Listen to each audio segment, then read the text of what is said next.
Good afternoon everyone, welcome back to our channel in a brand new blog. আমি ওবি আর আপনারা দেখছেন আমার চ্যানেল ওবিদিতি ক্রিয়েশন।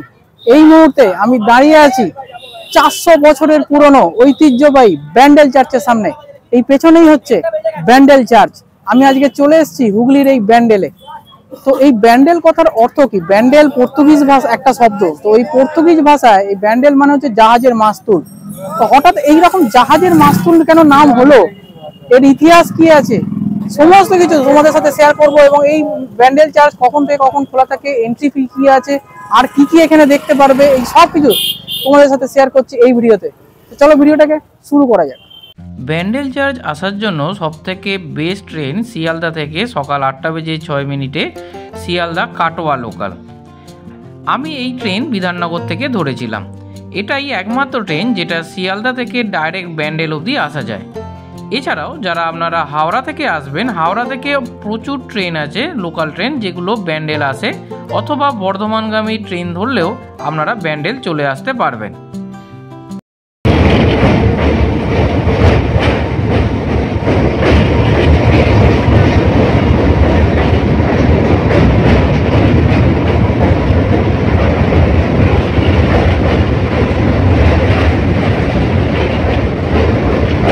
দেখো, এই হচ্ছে ব্যান্ডেল স্টেশনের 1 নম্বর প্ল্যাটফর্ম, আর এই ঠিক হচ্ছে প্ল্যাটফর্মের বাইরে আমি এখন দাঁড়িয়ে রয়েছি। আর এই 1 নম্বর প্ল্যাটফর্মের ঠিক বাইরেই তোমরা দেখতে পাবে এরকম অটো স্ট্যান্ড রয়েছে। তো এখান থেকে জনপ্রতি মাথাপিছু 20 টাকা দিয়ে তোমরা পৌঁছে যেতে পারবে ব্যান্ডেল চার্চ। আর যদি তোমরা অনেকজন একসাথে থাকো তাহলে 100 টাকা ভাড়া নেবে একটা অটোয়।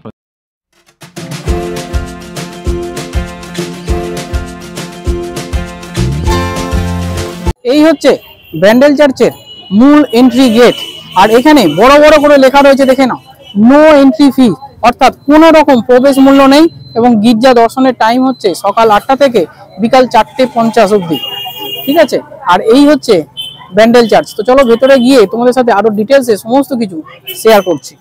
সামনেটা ঠিক এত বড় একটা লেন করা রয়েছে, আর এই আমার বাঁদিকেই হচ্ছে ব্যান্ডেল চার্চ। 400 বছরের পুরনো এই ব্যান্ডেল চার্চ। আর তোমাদের দেখাই, দেখো এই দিকে সমস্ত এরকম ব্যান্ডেল চার্চ, যিশু খ্রিস্টের জায়গা। তো সেখানে জানোই যে একটা চার্চের মধ্যে কিন্তু এরকম ক্যান্ডেল প্রত্যেকে জ্বালায়। তো এখানে কিন্তু ক্যান্ডেল বিক্রি হচ্ছে, তোমরা চাইলে এখান থেকে 5 টাকা দিয়ে ক্যান্ডেল নিয়ে নিতে পারো।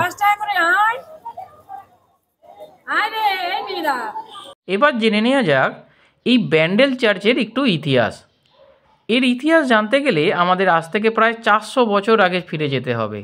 তখন 1599 সাল হুগলি নদীর তীরে এই ছোট্ট উপনিবেশ গড়ে তুলল পর্তুগিজরা, আর সেখানে একটি গির্জা তৈরি করলো উপাসনার জন্য। বেশ ভালোই চলছিল, কিন্তু পর্তুগিজদের লুটপাট জন্য মুঘলরা বেশ অসন্তুষ্ট হয়েছিল, আর তখনই তিনি পর্তুগিজদের আক্রমণ করলেন। এই হচ্ছে সেকেন্ড গেট, আর ঠিক তার পাশেই দেখো যিশু খ্রিস্টের ছবি, যিশু খ্রিস্টের একটি স্ট্যাচু এখানে রাখা রয়েছে। তো যেমনটা আপনাদের বলছিলাম, সেই যুদ্ধে পর্তুগিজরা চূড়ান্তভাবে পরাজিত হয়। বহু পর্তুগিজ ও স্থানীয় ধর্মান্তরিত খ্রিস্টানরা মারাও পড়ে। সেই সঙ্গে পর্তুগিজদের কেল্লা ও গির্জাও ভেঙে দেয় মুঘলরা। কিন্তু তারপরে ঘটে এক অলৌকিক ঘটনা। যুদ্ধের পর গির্জার পাদ্রী ফাদার জোয়ান ডে ক্রুজকে বন্দি করে আগ্রায় নিয়ে গিয়েছিল মুঘলরা। সেখানে তাকে মৃত্যুদণ্ড দেয় এবং এক মত্ত হাতির সামনে ফেলে দেওয়া হলো। কিন্তু আশ্চর্যের ঘটনা হলো, সেই মত্ত হাতি ফাদারকে পায়ে না পিষে দিয়ে সুরে করে নিজের পিঠে বসিয়ে নিল। এই অলৌকিক দৃশ্য দেখে সম্রাট শাহজাহান ফাদার ও তার সঙ্গী সাথীদের মুক্তি তো দিলেনই, সঙ্গে বিশাল জমিও দান করলেন নতুন গির্জা তৈরির জন্য। নতুন গির্জা তৈরির কাজ তখন প্রায় শেষের দিকে। এমন সময় সমুদ্র হারিয়ে যাওয়া একটি পর্তুগিজ জাহাজ হঠাৎই ওই নতুন গির্জার চূড়ো দেখতে পেয়ে দিক নির্ণয় করে এবং পৌঁছে গেল। সেই জাহাজের ক্যাপ্টেন প্রতিজ্ঞা করেছিলেন, তীর খুঁজে পেলে প্রথম যে গির্জা তিনি দেখতে পাবেন সেখানেই তিনি জাহাজের মাস্তুলটা দান করবেন। আর সেই মতো তিনি মাস্তুলটা গির্জাকে দান করেন। আর পর্তুগিজ ভাষায় ব্যান্ডেল শব্দের অর্থ জাহাজের মাস্তুল, তাই ওই গির্জা এবং সেই সূত্রে জায়গাটিরও নাম হয়ে ওঠে ব্যান্ডেল চার্চ।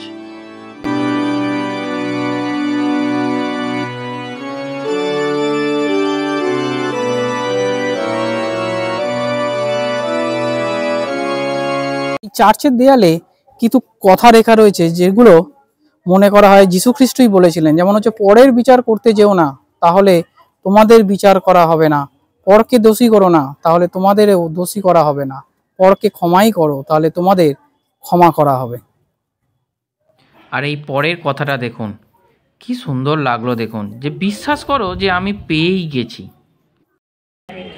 এই ব্যান্ডেল চার্চে কিছু নিয়মাবলী রয়েছে, তো তোমাদের সেগুলো দেখিয়ে দিই। যেমন হচ্ছে, এটা একটি দর্শনীয় স্থান, তীর্থস্থান। তো এখানে কিন্তু কোনো রকম পিকনিক বা আনন্দ ফুর্তি করার জায়গা নয়। ধূমপান অবশ্যই করবেন না, কোনো রকম জায়গাটাকে নোংরা করবেন না। আর আপনি কিন্তু সবসময় সিসিটিভি ক্যামেরার আওতায় রয়েছেন, এটা মাথায় রাখবেন। আর এই হলো ব্যান্ডেল চার্চের ভেতরের প্রেয়ার হল, যেখানে একসাথে প্রায় 500 জন লোক বসে প্রার্থনা করতে পারেন। এর ভেতরে অত্যন্ত নীরবতা পালন করা হয়, যেখানে পিন্ট অফ সাইলেন্ট বলা চলে। আর সত্যিই তাই, এখানে কিন্তু মানুষের শ্বাস প্রশ্বাসের আওয়াজও পাওয়া যাচ্ছিল। আর এখানে বাঁদিকে দেখুন, একটা যিশুর ঘর করা রয়েছে, যেখানে দেখানো হয়েছে যিশুকে কিভাবে ক্রুশবিদ্ধ করে মারা হয়েছিল। এইসব দৃশ্য দেখে চোখে জল চলে আসার মতো। তো আপনাদের দেখাই, একটু দেখুন। এই যে ক্রুশ বহনকারী যিশু, মানে নিজের ক্রুশ বিদ্ধ হবে সেই অবস্থায় নিজেই নিজের কাঠ নিয়ে যাচ্ছিলেন।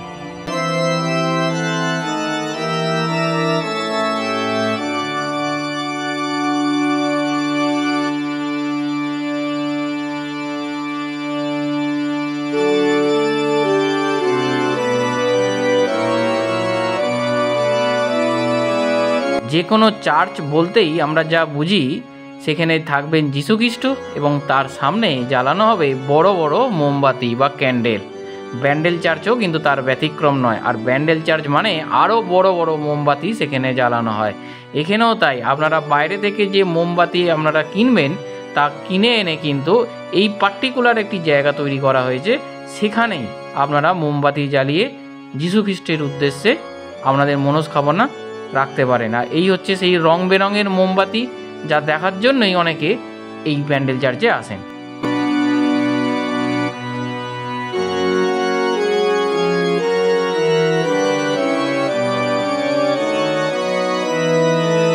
দেখো, এই চার্চে এরকম সিঁড়ি আছে, ঠিক আছে?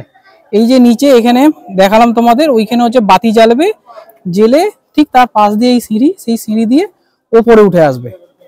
আর উপর থেকে ভিউটা দেখাই তোমাদের, অসাধারণ, দারুণ লাগছে। দেখো,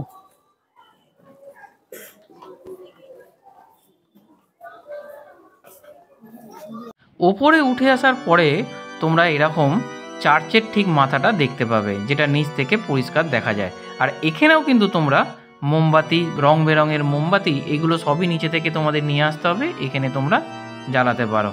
আর এই দেখো, সবাই ওখানে গিয়ে যে জাহাজ বা মাস্তুল একটা রয়েছে যিশুর ঠিক পায়ের নিচে, সেখানে পবিত্র স্থান হিসাবে সেটাকে প্রণাম করছে, মাথায় ঠেকাচ্ছে। এবং অনেকেই কিন্তু এই ওপরে বসেও আছে। আর এই হচ্ছে সেই চার্চের ঘড়ি, তখন 1:55 বাজে। কি অপূর্ব সুন্দর লাগছে। আর এখান থেকে আমি নিচের দৃশ্যটা দেখাচ্ছি, দেখো কি সুন্দর, অসম্ভব ভালো লাগছিল।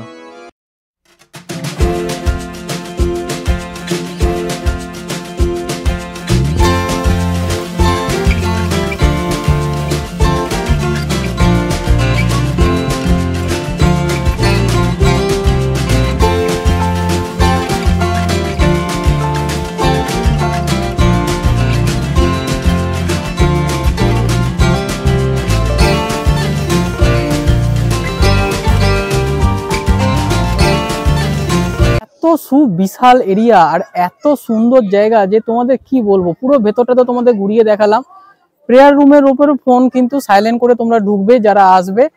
আর যখন সন্ধ্যাবেলা এবং সকালে হচ্ছে প্রেয়ার হয়ে থাকে, সন্ধ্যাবেলা হচ্ছে 6টার পর থেকে হয়। আর সব থেকে বড় কথা হচ্ছে পিন্ট অফ সাইলেন্ট, মানে আমরাই এত আওয়াজ এত কিছুর মধ্যে থেকেও যখন ওই রকম জায়গায় আসি না, মানে যেন কানটা আমাদের শান্ত হয়ে যায়। তো দুর্দান্ত লাগলো। আর সত্যি মানে এই যে ব্যান্ডেল, যে হুগলির এই জায়গা, এটা যে একসময় পর্তুগিজদের আমলে ছিল, তারপরে মোগলদের গেছে, এই নানান ইতিহাস রয়েছে। তো এখানে আসলে আপনারা এই যে পর্তুগিজ যে সাম্রাজ্য সেই সময়কার কিন্তু নিদর্শন এখানে দেখতে পাবেন, এবং তার যে কালচার না সেই কালচারটা এখানে দেখতে পাবেন। ব্রিটিশদেরও কিন্তু বেশ পছন্দের জায়গা ছিল কিন্তু এই জায়গাটা। তো যাই হোক, আরো পেছনে দেখুন এরকম প্রচুর পার্ক আছে, ঠিক আছে, কিন্তু মেনটেনেন্সের জন্য এখন এই মুহূর্তে এটা বন্ধ রয়েছে। তো সামনেটা আমি পুরোটা দেখালাম, আশা করি ভিডিওটা খুব ভালো লেগেছে তোমাদের। এরপরে আমি চেষ্টা করছি এখান থেকে ইমামবাড়া নিয়ে যাওয়া তোমাদের। তো চলো আরো ভিডিওটাকে দেখতে থাকি।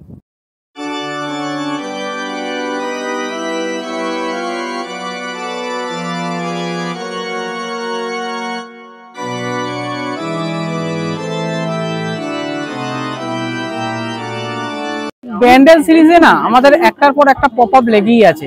এর আগের দিনে যখন আমরা লাহিড়ী বাবা গেলাম সেখানেও তোমাদের বললাম যে এখানে 5 জন ছাড়া টোটো যায় না বা 5 জন ছাড়া অটো যায় না। তো যাই হোক, আর যদি একজন যেতে হয় তাহলে 100 টাকা করে ভাড়া। এবার একটা মধ্যবিত্তের পক্ষে 100 টাকা একবারই বার করে দেওয়া এই সামান্য 3 কিলোমিটার 2.5 কিলোমিটার 4 কিলোমিটার রাস্তার পক্ষে এটা সহজ নয়। মানে আমি তো পারি না, আর কেউ পারে কিনা আমার জানা নেই, যদি পারতে পারে যাদের হয়তো অনেক টাকা পয়সা আছে, কিন্তু আমার পক্ষে সেটা সম্ভব নয়। তো আজকেও আমার ইচ্ছা ছিল যে ব্যান্ডেল চার্চ দেখলাম যখন, তাহলে ওপারটায় হচ্ছে নদীর ওখানে ঘুরবো, একটু ঘুরে তোমাদের ইমামবাড়াটা দেখাবো। তো ওখান থেকে একদম চার্চের বাইরে থেকেই নৌকা পাওয়া যায়। তোমরা যারা যেতে চাও তাদের জন্য বলে দিচ্ছি, একদম চার্চের গেটের বাইরেই হচ্ছে নৌকার ড্রাইভাররা দাঁড়িয়ে থাকে। ওরা বলবে ওই গঙ্গাপাড়ায় ঘোরাবো আর ইমামবাড়া নিয়ে যাবো নিয়ে আসবো এরকম বলবে। তো 250 টাকা করে ওদের রেট মোটামুটি বাঁধা, দৌড়াদৌড়ি করলে ওই হয়তো 220 টুটি হতে পারে, তার নিচে নামবে না। তো আমার একার পক্ষে ওই 250 টাকা দেওয়াটা কোনোভাবেই সম্ভব নয়। তো যাই হোক, হয়তো এবারে হলো না, আর কোনো কিছু না হওয়া মানেই হচ্ছে যে আবার নতুন করে শুরু করা সেটাকে। তো ব্যান্ডেল আসবো, খুব ভালো লাগলো আমার ব্যান্ডেল।